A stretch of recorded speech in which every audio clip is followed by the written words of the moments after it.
Parte 1, Capítulo 2. A diferença que faz a diferença. Há uma coisa engraçada sobre a vida. Se recusar a aceitar qualquer coisa que não seja a melhor, você muitas vezes a conseguirá. William Somerset Maugham. Ele estava viajando pela estrada principal a mais de 100 km por hora, quando de repente aconteceu. Alguma coisa ao lado da estrada chamou sua atenção, e quando voltou a olhar na direção de seu caminho, só teve um segundo para reagir. Era quase tarde demais. O caminhão Mack na sua frente tinha feito uma parada inesperada. No mesmo instante, num esforço para salvar sua vida, inclinou sua moto numa derrapagem louca, que pareceu durar uma eternidade. Em angustioso movimento lento, deslizou para baixo do caminhão. A tampa da gasolina pulou de sua moto, e o pior aconteceu. Combustível espalhou-se e incendiou-o. Seu momento de consciência seguinte é a experiência de acordar numa cama de hospital, com dores de queimaduras, incapaz de mover-se, temendo respirar. 3/4 de seu corpo estão cobertos por terríveis queimaduras de 3º grau. Ainda assim, recusa-se a desistir. Ele luta para voltar à vida e reassumir sua carreira de negociante, para acabar sofrendo outro golpe abalador, uma queda de avião que o deixa paralisado, da cintura para baixo, para o resto da vida. Na vida de cada homem e cada mulher, chega uma hora de supremo desafio. Uma hora quando cada reserva que temos é testada. Uma hora em que a vida parece injusta. Uma hora em que nossa fé, nossos valores, nossa paciência, nossa compaixão, nossa capacidade de resistir são todas empurradas para além de nossos limites. Alguns usam tais testes como oportunidades para se tornarem pessoas melhores. Outros permitem que essas experiências da vida os destruam. Você já pensou o que é que cria a diferença nas maneiras como os seres humanos reagem aos desafios da vida? Eu já pensei. Durante quase toda a minha vida, fui fascinado pelo que leva os seres humanos a se comportarem do jeito que o fazem. Desde que possa me lembrar, tenho estado obcecado pela ideia de descobrir o que separa certos homens e mulheres de seus semelhantes. O que cria um líder, um empreendedor?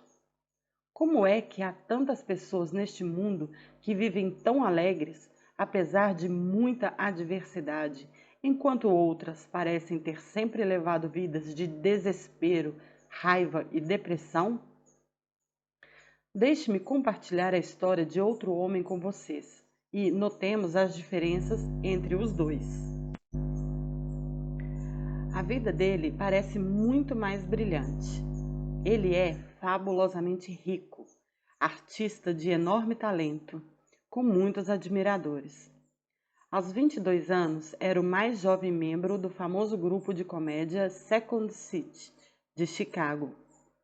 Quase em seguida, tornou-se o astro mais conhecido do show. Logo, era um grande sucesso teatral em Nova York. Tornou-se um dos maiores êxitos da televisão nos anos 70 e logo um ídolo do cinema. Entrou para a música e teve o mesmo sucesso instantâneo. Tinha dúzias de amigos e admiradores, um bom casamento, lindas casas na cidade e no campo. Parecia ter tudo que uma pessoa poderia pedir.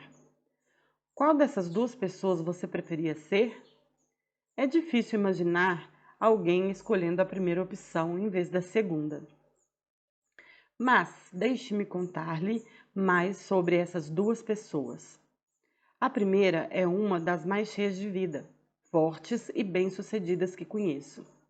Seu nome é W. Mitchell e ele está vivo, bem e morando em Colorado. Desde seu terrível acidente de moto, ele conheceu mais sucesso e alegria do que a maioria das pessoas durante a vida toda. Ele desenvolveu excelentes relações pessoais com alguns dos mais influentes nomes dos Estados Unidos. Tornou-se um milionário nos negócios.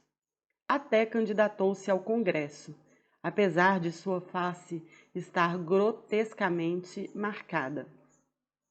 Seu slogan na campanha: "Mande-me para o Congresso e não serei somente outra cara bonita." Hoje tem uma fabulosa relação com uma mulher muito especial e fez campanha para sair candidato a governador do Colorado em 1986. A segunda pessoa é alguém que você conhece bem, alguém que com certeza já lhe proporcionou muito prazer e alegria. Seu nome era John Belushi. Foi um dos mais célebres comediantes de nosso tempo e um dos maiores sucessos da história do entretenimento nos anos 70. Belushi era capaz de enriquecer inúmeras vidas, mas não a sua própria. Quando morreu, com a idade de 33 anos, daquilo que o delegado chamou de intoxicação aguda por cocaína e heroína, poucos do que o conheciam ficaram surpresos. O homem que tinha tudo tornara-se um bêbado, um viciado incontrolável, velho apesar da idade. Por fora ele tinha tudo, por dentro estava vazio há anos. Vemos exemplos similares a toda hora. Já ouviu falar de Peter Stradwick? Nascido sem mãos e pés, resolveu tornar-se um corredor de maratona e já correu cerca de 40 mil quilômetros. Pense na história espantosa de Helen Keller. Ou pense em Candy Liner, a fundadora de um movimento denominado Mães contra Motoristas Bêbados. Ela sofreu uma terrível tragédia, a morte de uma filha atropelada por um motorista embriagado, e formou uma organização que, com certeza, já salvou centenas ou milhares de vidas. No outro extremo, pense em pessoas como Marilyn Monroe ou Ernest Hemingway, que tiveram um sucesso fabuloso e acabaram se destruindo. Assim, eu lhe pergunto, qual é a diferença entre os que têm e os que não têm? Qual é a diferença entre os que podem e os que não podem? Qual é a diferença entre os que fazem e os que não fazem? Por quê? Algumas pessoas superam adversidades horríveis e inimagináveis e fazem de suas vidas um triunfo, enquanto outras, apesar de todas as vantagens, transformam suas vidas num desastre? Por que algumas pessoas aproveitam qualquer experiência e fazem-na trabalhar a seu favor, enquanto outras fazem-na trabalhar contra? Qual é a diferença entre W. Mitchell e John Belushi? Qual é a diferença que faz a diferença na qualidade de vida? Tenho sido obcecado por essa questão em minha vida inteira. Conforme cresci, vi pessoas que tinham grandes riquezas de todos os tipos, grandes empregos, amizades maravilhosas, físicos bem desenvolvidos.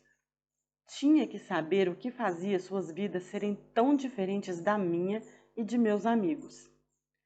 Toda a diferença vinha da maneira como nos comunicávamos conosco e nas ações que fazíamos.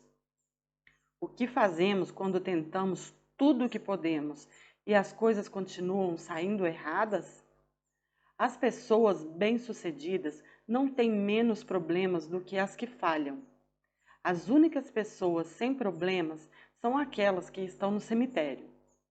Não é o que acontece conosco que separa os sucessos dos fracassos. É como percebemos isso e o que fazemos a respeito do que acontece que faz a diferença. Quando Mitchell recebeu a informação de que seu corpo estava coberto de queimaduras de terceiro grau, em 3/4 partes, teve uma escolha sobre como interpretar esta informação. O significado desse fato podia ter sido uma razão para morrer, lamentar ou qualquer outra coisa que quisesse exprimir. Ele preferiu exprimir firmeza, que essa experiência tinha ocorrido por alguma razão e que isso algum dia lhe daria até maiores vantagens em sua meta para destacar-se no mundo. Como resultado dessa comunicação consigo mesmo, formou conjuntos de crenças e valores que continuavam a dirigir sua vida, a partir de um sentido de vantagem, mais do que de tragédia, mesmo depois de ter ficado paralítico. Como Peter Strudwick foi capaz de correr com sucesso a Pikes Peak, a mais difícil maratona do mundo, apesar de não ter mãos nem pés? Simples. Ele dominava sua comunicação consigo mesmo.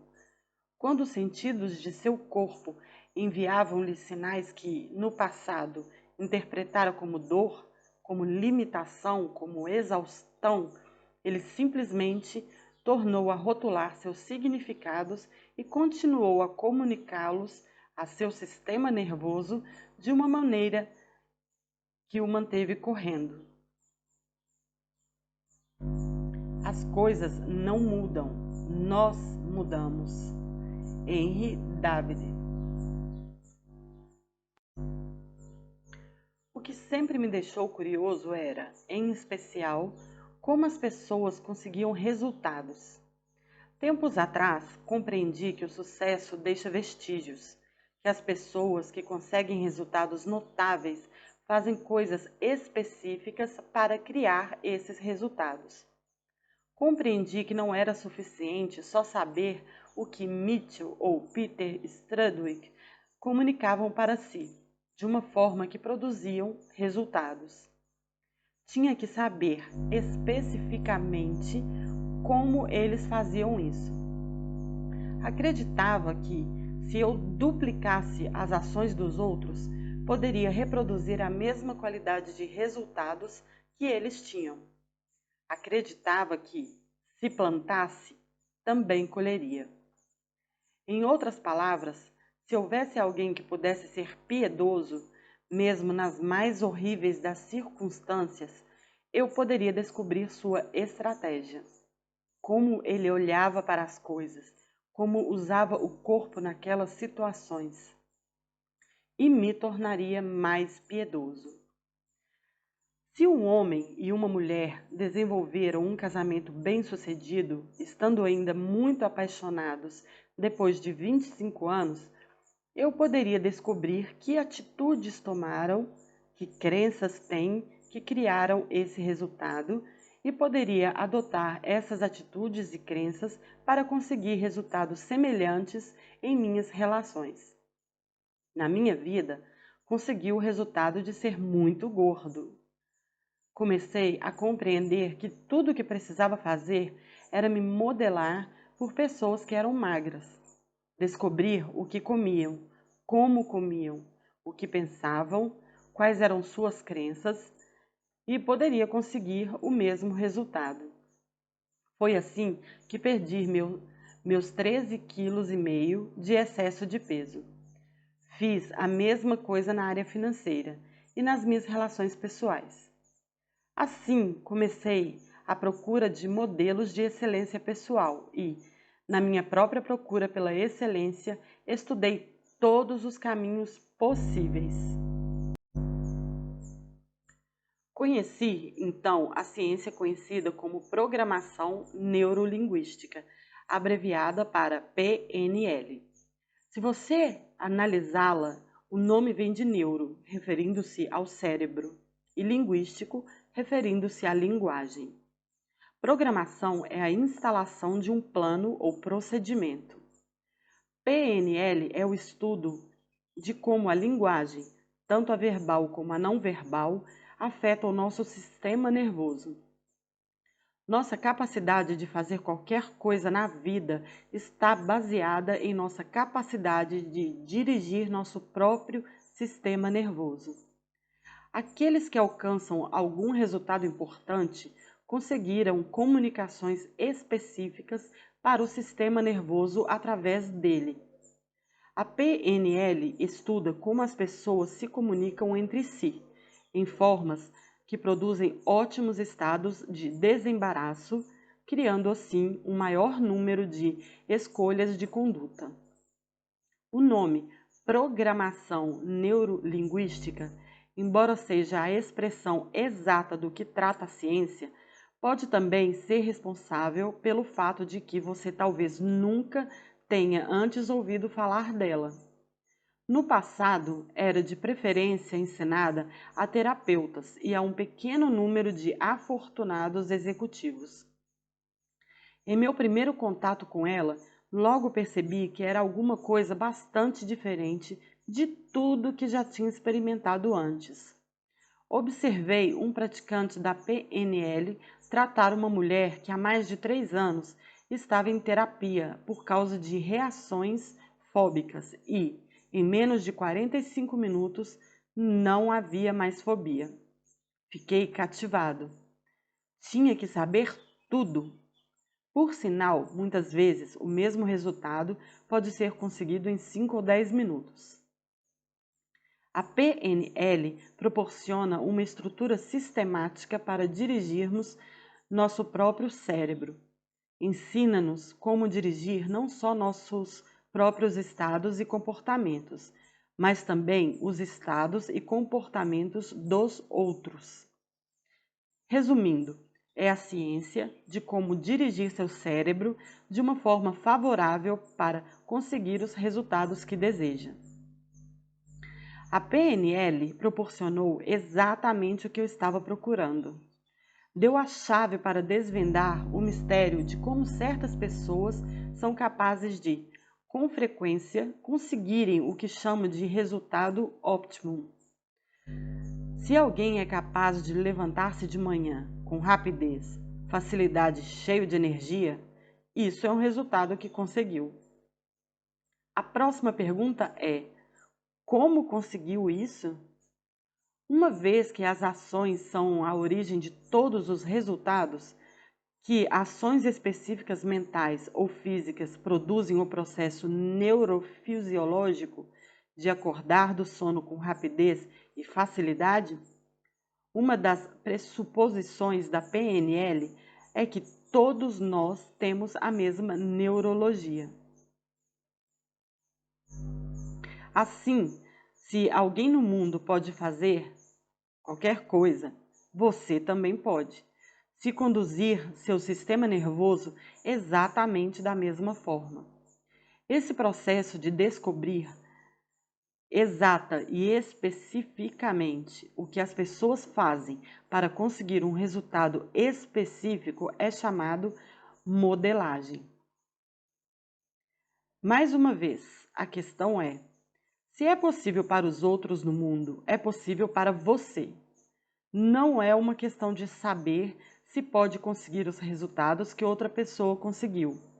É uma questão de estratégia, isto é, como a pessoa consegue os resultados? Se alguém pronuncia muito bem as palavras, há uma maneira de copiá-lo, a fim de que você também seja como ele, em questão de 4 ou 5 minutos. Aprenderá essa estratégia no capítulo 8. Se alguém que você conhece se comunica muito bem com o filho, você pode fazer o mesmo. Se alguém acha fácil levantar-se com rapidez pela manhã, você também pode. É só copiar como outras pessoas dirigem seus sistemas nervosos. Claro, algumas tarefas são mais complexas do que outras e podem levar mais tempo para serem copiadas e duplicadas. No entanto, se você tiver bastante vontade e crença que o ajudarão enquanto continuar ajustando e mudando, conseguirá, pois qualquer coisa que qualquer ser humano faça pode ser copiada. Em muitos casos, Uma pessoa pode levar anos em tentativas e erros, até encontrar uma maneira específica de usar o corpo ou a mente para conseguir um resultado. Mas você pode começar a copiar as ações que levaram anos para serem aperfeiçoadas e conseguir resultados similares em questões de momentos, meses ou, pelo menos, em muito menor tempo que levou a pessoa cujos resultados deseja duplicar. Os dois primeiros homens responsáveis pela PNL são John Grunder e Richard Bandler. Grunder é linguista, um dos mais proeminentes do mundo. Bandler é matemático, terapeuta Gestalt, a terapia da forma, e perito em computadores. Os dois decidiram juntar seus talentos numa única tarefa: sair copiando as pessoas que representam as melhores nos seus respectivos ramos.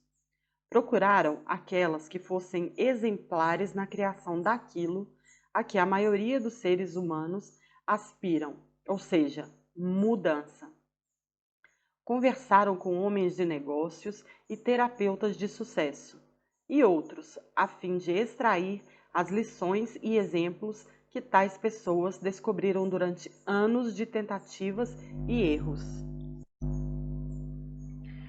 Bandler e Grinter são muito conhecidos pelo número de exemplos efetivos de intervenção de comportamento que modificaram.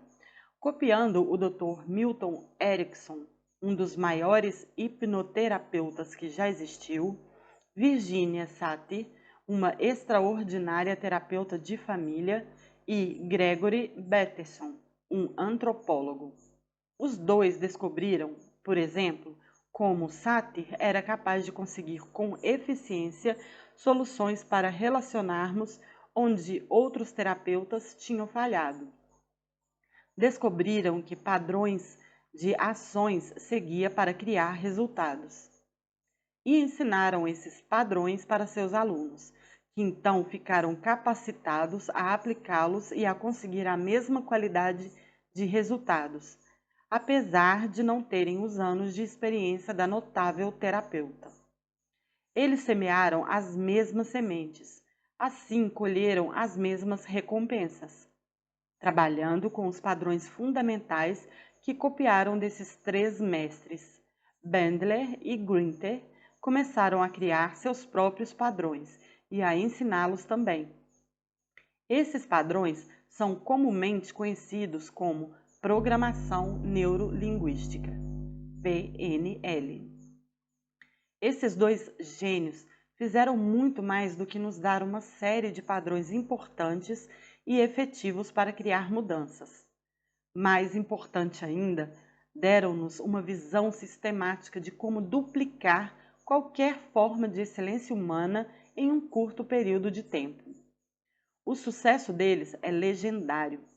No entanto, mesmo com os instrumentos disponíveis, muitas pessoas só aprenderam os padrões para criar mudança emocional de comportamento e nunca tiveram o poder pessoal para usá-los de uma forma efetiva e congruente. Mais uma vez, ter o conhecimento não é suficiente. Ação é que produz resultados.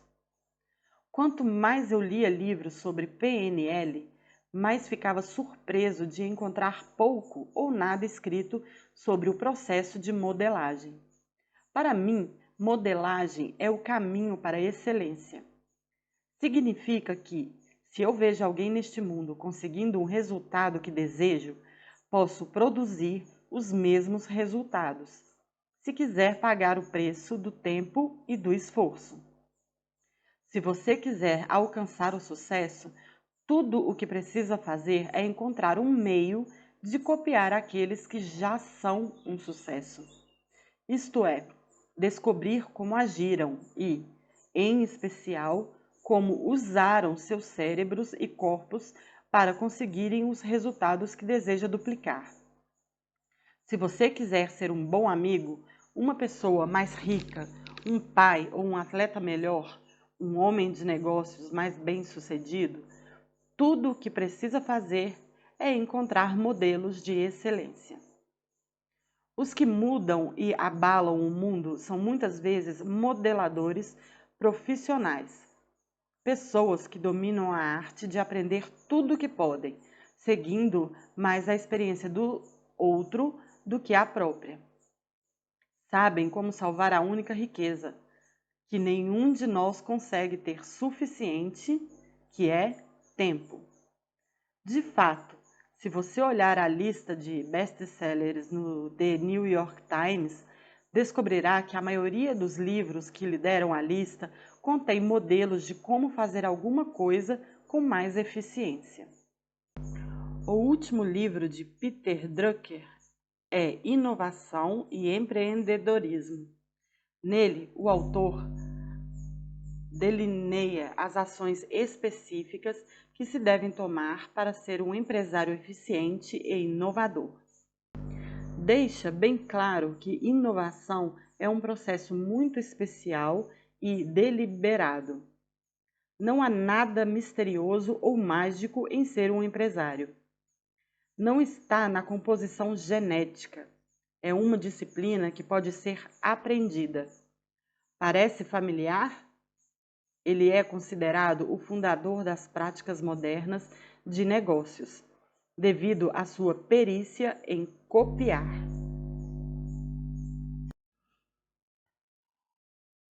The One Minute Manager, Kenneth Blanchard e Spencer Johnson, é um modelo para comunicação humana e orientação simples e efetiva para qualquer relacionamento humano. Foi elaborado para modelar alguns dos mais eficientes gerentes do país. In Search of Excellence, Thomas J. Peters e Robert H. Walterman Jr. é, sem dúvida, um livro que mostra um modelo de corporações bem-sucedidas nos Estados Unidos. Bridge Across Forever, ou A Ponte para o Sempre, Richard Bach, proporciona outro ponto de vista, um modelo de como encarar os relacionamentos. A lista continua. Este livro também está cheio de muitas séries de modelos de como dirigir sua mente, seu corpo e sua comunicação com os outros, de uma forma que produza resultados importantes para todos os envolvidos. No entanto, minha meta para você não é só aprender esses padrões de sucesso, mas também ultrapassá-los, fazendo você criar seus próprios modelos. Você pode ensinar a um cachorro padrões que melhorarão seu comportamento. Pode fazer a mesma coisa com pessoas. Mas o que quero que aprenda é um processo, uma estrutura, uma disciplina que lhe permitirá duplicar excelência onde quer que a encontre. Quero ensinar-lhe alguns dos mais eficientes padrões da PNL. Porém, quero que se torne mais do que só um adepto da PNL. Quero que se torne um modelador, alguém que saiba reconhecer excelência e a torne própria. Alguém em constante busca do desempenho ótimo, pois você não está preso, comprometido com nenhuma das séries de sistemas ou padrões, mas, em vez disso, está procurando com afinco novos e efetivos meios para conseguir os resultados que deseja. Para modelar excelência, precisa tornar-se um detetive, um investigador, alguém que faz uma porção de perguntas e segue todas as pistas do que produz excelência. Ensinei ao meu melhor atirador de pistola do Exército dos Estados Unidos a atirar melhor, encontrando os padrões exatos de excelência em tiro de pistola. Aprendi as habilidades de um mestre de karatê, observando o que pensava e fazia. Melhorei o desempenho de atletas profissionais e olímpicos. Fiz isso encontrando um meio de modelar com precisão o que esses homens fizeram quando conseguiram seus melhores resultados e, então, mostrei a eles como podiam usar aqueles desempenhos como deixas. Construir a partir dos sucessos dos outros é um dos aspectos fundamentais da maioria dos aprendizados. No mundo da tecnologia, cada processo em engenharia ou computação é, naturalmente, precedido de novas descobertas e avanços. No mundo dos negócios, as firmas que não aprendem com o passado, que não operam com informações sobre a condição em que as coisas se acham, estão perdidas. Mas o mundo do comportamento humano é uma das poucas áreas que continua a operar com teorias e informações fora de moda. Muitos de nós ainda usamos um modelo do século XIX, de como o cérebro trabalha e como nos comportamos. Colocamos uma etiqueta chamada depressão em alguma coisa e adivinha o que acontece? Ficamos deprimidos. A verdade é, aqueles termos podem estar se tornando profecias. Este livro ensina uma tecnologia que é logo acessível, uma tecnologia que pode ser usada para você criar a qualidade de vida que deseja. Bandler e Grand descobriram que existem 3 ingredientes fundamentais que devem ser duplicados, a fim de produzir qualquer forma de excelência humana. Eles são, na realidade, as 3 formas de ações mentais e físicas que correspondem mais diretamente à qualidade dos resultados que produzimos. Imagine-os como 3 portas que levam a uma espetacular sala de banquete. A primeira porta representa o sistema de crença da pessoa. O que uma pessoa acredita, o que pensa ser possível ou impossível. Numa maior extensão, determina o que pode ou não fazer. Há uma velha frase que diz: quer você acredite que pode fazer alguma coisa, ou acredite que não pode, você está certo. De uma certa forma, é verdade, pois quando você não acredita que possa fazer alguma coisa, está mandando mensagens coerentes ao seu sistema nervoso, que limitam ou eliminam sua capacidade de conseguir aquele mesmo resultado. Se, por outro lado, estiver consistentemente enviando congruentes mensagens ao seu sistema nervoso que dizem que pode fazer alguma coisa, ele então avisa seu cérebro para produzir o resultado que deseja, e isso abre a possibilidade para que aconteça.